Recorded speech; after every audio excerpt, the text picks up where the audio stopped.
पूछना चाहता हूं कि अगर सरकार के होते हुए ब्यूरोक्रेट जवाब नहीं दे पा रहे हैं तो सवाल या निशान सरकार से है। मैं भी उसके साथ हूं। जब एनसी का लीडर सवाल किया, पूछ रहा था बीजेपी के, वहां बेंचेस से तालियां क्यों बज रही थी और सरकार खामोश क्यों थी, वही सवाल हमने भी किया था। लेकिन हमें बोलना आसान है, लेकिन जनता सुन रही है।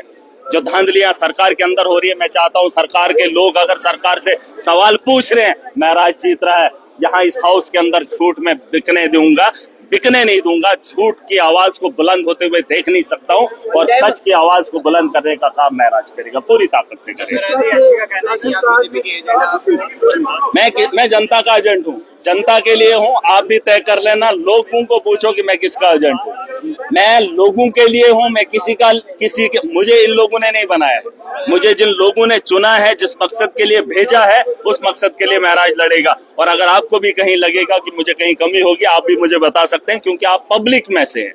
आप भी एक पिलर का काम करते हैं। आप हाउस के बाहर, हाउस के अंदर लोगों तक बात पहुंचा रहे हैं। अगर आपको लगता है कि हमारे बोल में, हमारे काम करने में थोड़ा सा कमी है, आप सुधार सकते हैं, आपकी सलाह ले सकता हूं। लेकिन इस ऐवान में बैठे उन लोगों की सलाह नहीं जो किसी के सहारे बेड़ियां लाठी नहीं, उनके पास कोई मशवरा नहीं। इस हाउस के अंदर पहली बार हो रहा है कि सच बोला जा रहा है, उसकी कोशिश हो रही है। और मैं खुश होऊंगा जब इस हाउस के अंदर, जब हमेशा सच्चाई पे तालियां विपक्ष भी बजाए और पक्ष भी बजाए, आवाम के हित में बात।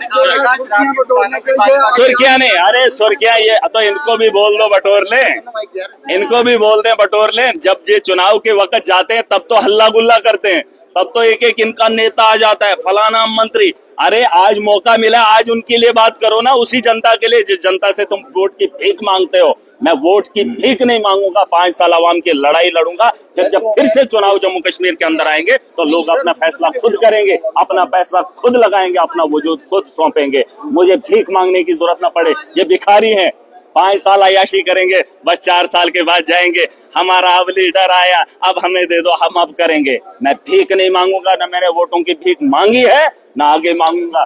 मैं लड़ूंगा जिस तरह पे ये चुनाव में लड़ते हैं, उससे ज्यादा ताकत लगाकर ऐवान में आम आदमी के लिए लड़ूंगा। जम्मू कश्मीर के मुस्तकबिल भाजपा के झंडे दिख रहे नहीं आपको? नहीं, आप तो चुनाव खत्म हो गए, तो बीजेपी का झंडा शराब की दुकान पे गाड़ने का क्या फर्क?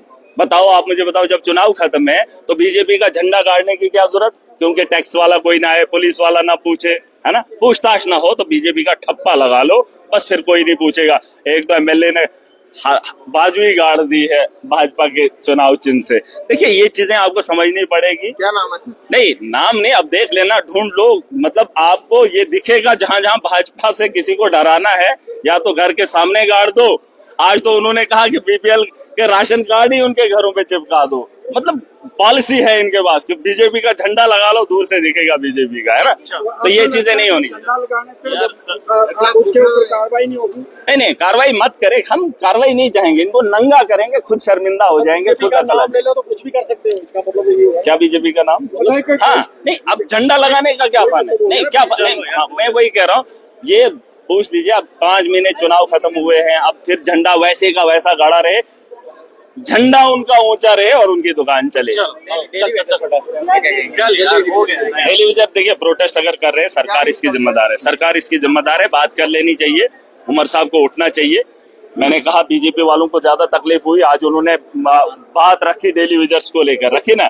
मैं चाहता हूं कि अगर बीजेपी को तकलीफ हो रही है कि डंडे क्यों बरसाए जा रहे हैं, उनके 1-2 एलओपी के साथ उठ के चले जाएं, उस प्रोटेस्ट के साथ खड़े हो जाएं, फिर तो डंडे बजेंगे नहीं। लेकिन वो धूप में जाना ही नहीं चाहते हैं। चुनाव में लोगों को धर्म के नाम पे दंगे करवाएंगे। आज अपने नौजवानों के साथ डंडे बचाने के लिए उनके साथ खड़े होने में क्या ही दिक्कत है? बोलो, जिस जगह वो है, तो अगर बीजेपी के 28 एमएलए वहां उनके साथ खड़े हो जाएंगे, उनको कोई डंडा मारेगा? इस हाउस में हंगामा करने की क्या जरूरत? भाई साहब, सीधा सवाल है, 28 हो, विपक्ष में हो, जाओ उनके साथ प्रोटेस्ट में खड़े हो जाओ, न लाठी बजेगी और उनका मुस्तकबिल का फैसला भी अच्छा होगा। वरना